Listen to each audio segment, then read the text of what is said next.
The world of music is often viewed through the prism of its grandest stages, the blinding glare of stadium spotlights, and the unforgettable voices that echo across generations. We remember the exact moment we heard a defining melody, the way a specific vocal run sent shivers down our spine, and how certain songs became the permanent soundtrack to our personal lives. Yet behind the curtain of this multi-billion-dollar industry, far away from the screaming crowds and the flashing cameras of red carpet galas, exists a completely different realm where destiny is shaped by an entirely different force. It is a quiet world of wood-paneled boardrooms, smoke-filled late-night studios, and discerning ears that can hear greatness in its rawest, most unpolished form. In this hidden space, ordinary individuals are transformed into cultural icons, and simple melodies are forged into timeless anthems that define eras. The history of modern popular culture is not just a collection of random artistic accidents, but rather a carefully orchestrated narrative guided by a select few visionary minds who possessed an almost supernatural ability to predict what the world would want to listen to before the world even knew it itself. This script explores the delicate mechanics of fame, the heavy burden of artistic genius, and the invisible hand that guided the music industry through its most turbulent and triumphant decades.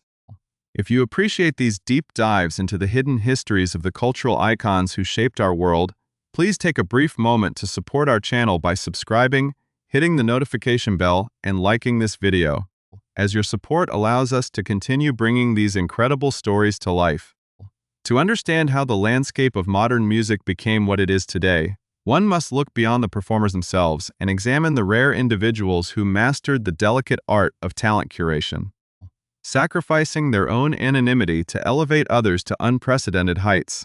It takes a unique psychological makeup to sit across from an unknown teenager in a cramped audition room, look past the nerves and the lack of professional styling, and recognize a voice that will eventually command the attention of millions worldwide.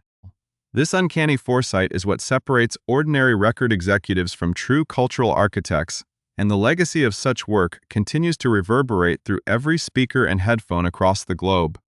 For decades, the global music scene operated on a standard of excellence that seemed entirely dependent on the judgment of a single legendary figure whose name became synonymous with the industry itself.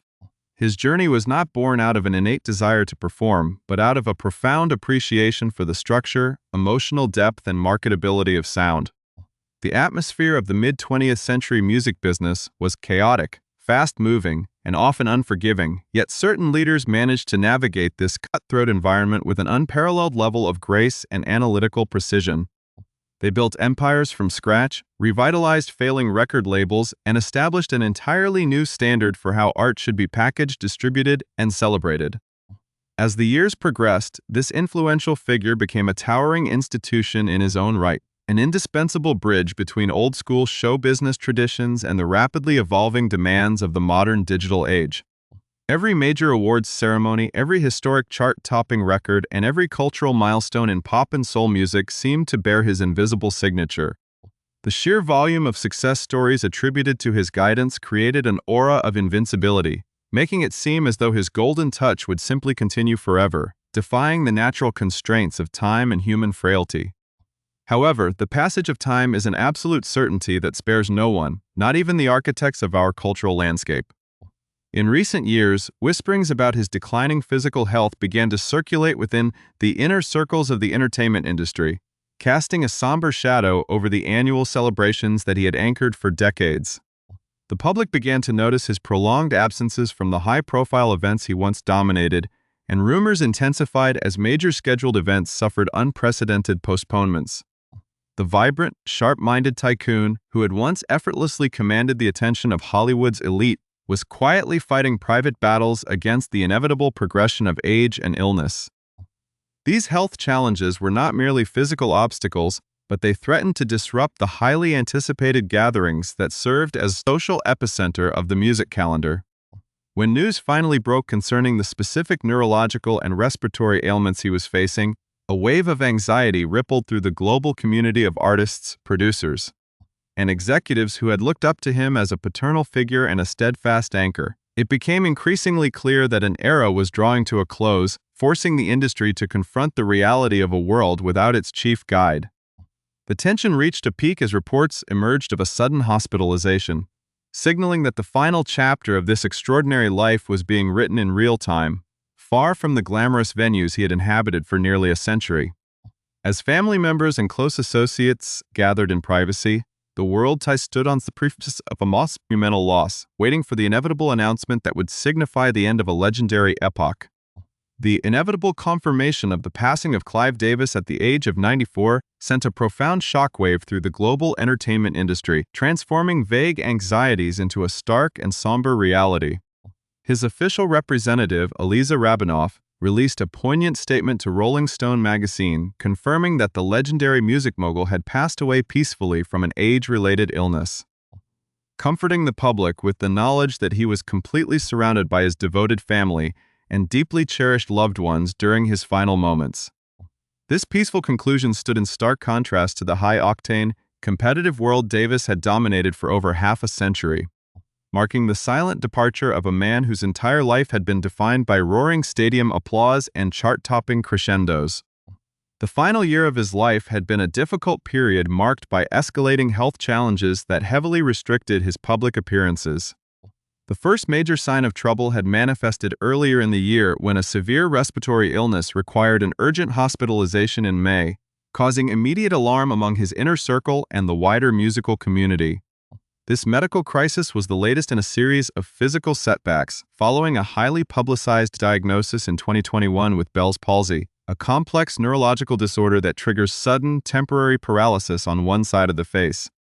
For a man whose life was centered on public presentation and charismatic networking, the physical toll of Bell's palsy was immense, forcing the unprecedented postponement of his world-famous annual pre-Grammy Gala, an exclusive event that had served as the undisputed social epicenter of the music elite for decades. Despite these physical trials, the sheer magnitude of what Clive Davis accomplished throughout his career remained entirely untouched by the frailty of his final years. His professional journey was a dazzling tapestry of extraordinary milestones that fundamentally rewrote the rules of the music business. A crowning testament to his unique status occurred in the year 2000, when he became the first non-performer to ever be inducted into the prestigious Rock and Roll Hall of Fame, an honor that permanently validated his role as an artistic co-creator rather than a mere corporate executive. Proving that his legendary intuition was as sharp as ever, that very same monumental year saw Davis sign a young, relatively unknown pianist and singer named Alicia Keys to Jive Records, effectively launching a massive, multi-platinum career that would go on to yield numerous Grammy Awards and define the sound of contemporary R&B for a new millennium. This ability to spot raw genius and guide it to global superstardom was the defining characteristic of his legacy. Davis was universally lauded for discovering and launching the careers of true generational legends who altered the course of cultural history. His golden ears famously recognized the unparalleled vocal depth of Aretha Franklin, helping to revitalize and solidify her status as the permanent Queen of Soul during a crucial transition in her career. He was instrumental in the early trajectory of Bruce Springsteen, providing the corporate backing and creative patience required for the raw New Jersey rocker to find his poetic voice and transform into an international rock icon. Most famously, Davis was the architect behind the rise of Whitney Houston, executing a meticulous protective strategy that transformed a young gospel-trained church singer into the most successful flawless pop vocalist of her generation. A relationship that was as much parental as it was professional. As the decades accumulated, Davis also began to navigate a profound personal transformation, choosing to step out from behind the corporate veil to share the intricate details of his private life with the public. In his highly anticipated 2013 memoir, titled The Soundtrack of My Life, the iconic music executive made the courageous decision to publicly reveal that he was bisexual, offering a rare and deeply personal glimpse into his emotional world. He candidly addressed this revelation during an interview with People magazine, stating with absolute clarity that this was the definitive story of his life and that he knew with total certainty he was going to include that deeply important part of it. This revelation was met with widespread respect, adding a rich layer of human complexity to a man who had previously been viewed primarily as an infallible corporate titan. The tension surrounding his passing lies not just in the loss of his physical presence, but in the realization of the massive void he leaves behind in an industry that has largely abandoned the art of long-term talent development. Davis operated in an era where an executive would sit with an artist for hours, meticulously selecting every track, arranging every single instrument, and protecting the singer's image with fierce devotion. The modern music landscape, with its focus on viral internet trends and algorithmic streaming metrics, feels worlds away from the deliberate gut instinct craftsmanship that Davis championed. The story of his rise to power, his battles with corporate boards, and his absolute refusal to let commercial pressures compromise artistic excellence created a dramatic narrative that kept the entire industry on its toes for decades. He was a man who could walk into a room of hardened corporate executives and demand total creative freedom for a new artist based entirely on his personal belief in their voice, and he was almost always right. This unyielding confidence created an atmosphere of high-stakes drama around every single album release he overseen, as the entire industry watched to see if his latest gamble would pay off. His life was an ongoing masterclass in cultural influence, demonstrating that a true mogul does not just follow the existing trends of the day, but possesses the raw courage and artistic vision to create entirely new ones from thin air. To truly comprehend why the loss of Clive Davis leaves such an irreplaceable void, one must look closely at the deeper meaning of his journey and the incredible personal histories of the artists whose lives he permanently transformed. He was not merely a passive witness to music history, but its chief director, a man whose unique life arc mirrored the dramatic evolution of global entertainment itself. Born into modest circumstances in Brooklyn, New York, during the height of the Great Depression, Davis faced profound personal tragedy early in life when he lost both of his parents within a single year while he was still a teenager. This early hardship forged an ironclad resilience and an unyielding work ethic that would define his entire professional existence. He initially pursued a career in law, graduating from Harvard Law School and entering the corporate world as a brilliant attorney, a background that gave him a sharp, analytical edge when he unexpectedly transitioned into the music industry as the head of Columbia Records in the late 1960s. This rare combination of a legal mind and an intuitive, artistic soul allowed him to approach the chaotic world of talent management with a completely revolutionary perspective, forever changing how record labels nurtured creative individuals. His relationship with generational icons like Whitney Houston was the definitive proof of this methodology. When a teenage Houston first performed for him in a small New York nightclub, Davis did not just hear a great voice, he recognized a historic force of nature. He spent years carefully curating her debut material, matching her with the finest songwriters, and shielding her from the intense commercial pressures of the industry to ensure her entry onto the world stage was absolutely flawless. The legendary bond they shared went far beyond a standard legal contract, developing into a deep, protective, an almost paternal partnership that redefined the boundaries of pop superstardom and set a golden benchmark that has never been matched since. This deep commitment to the holistic development of an artist was also vividly apparent in his historic work with the legendary Aretha Franklin. When Franklin arrived at a transitional crossroads in her career during the 1980s, it was Davis who envisioned a spectacular modern revitalization for the Queen of Soul. He understood that her timeless, gospel-infused vocal power could be seamlessly integrated with the vibrant, energetic production styles of contemporary pop, resulting in a series of massive, chart-topping anthems that introduced her unmatched genius to a completely new generation of global listeners. Similarly, his early championship of Bruce Springsteen demonstrated an extraordinary willingness to defer to raw, unadulterated artistic vision.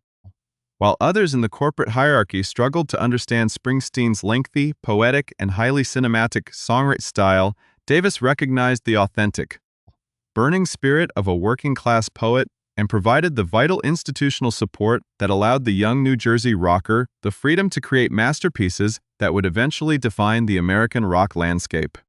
Even as the music industry underwent massive, dizzying technological transformations, moving from the tactile era of vinyl records and cassette tapes to the digital dominance of compact discs and online streaming platforms, Davis remained an immovable anchor of creative excellence. When he founded Arista Records and later Jive Records, he proved time and again that while the physical mediums of music distribution would always change, the fundamental human hunger for a powerful voice, a brilliant melody, and an authentic emotional connection remained completely eternal. His signing of Alicia Keys in the year 2000 was a spectacular late-career masterclass in this philosophy. At a time when the music business was heavily prioritizing highly manufactured, heavily synthesized pop acts, Davis passionately championed a young, classically trained pianist who wrote her own deeply soulful material. He trusted his legendary gut instinct over prevailing market trends, and the result was a multi-platinum global phenomenon that revitalized the entire R&B genre for the 21st century. This unwavering belief in the primacy of the artist is precisely why his passing feels like the final chapter of a golden age that may never be repeated. In his final years, by choosing to share his private journey as a bisexual man in his memoirs, Davis broke down yet another barrier, demonstrating a profound level of personal courage that matched the professional boldness he had displayed throughout his entire career.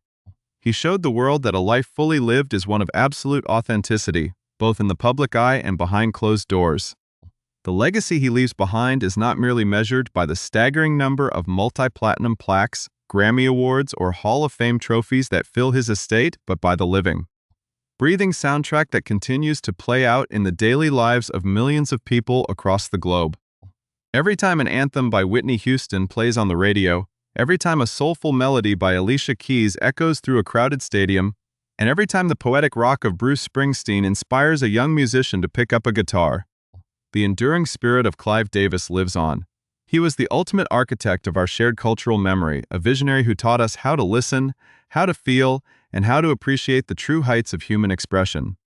As the final curtain falls on this extraordinary 94-year journey, the global music community stands united in profound gratitude for a man who spent his entire life ensuring that the most beautiful voices in the world would always be heard.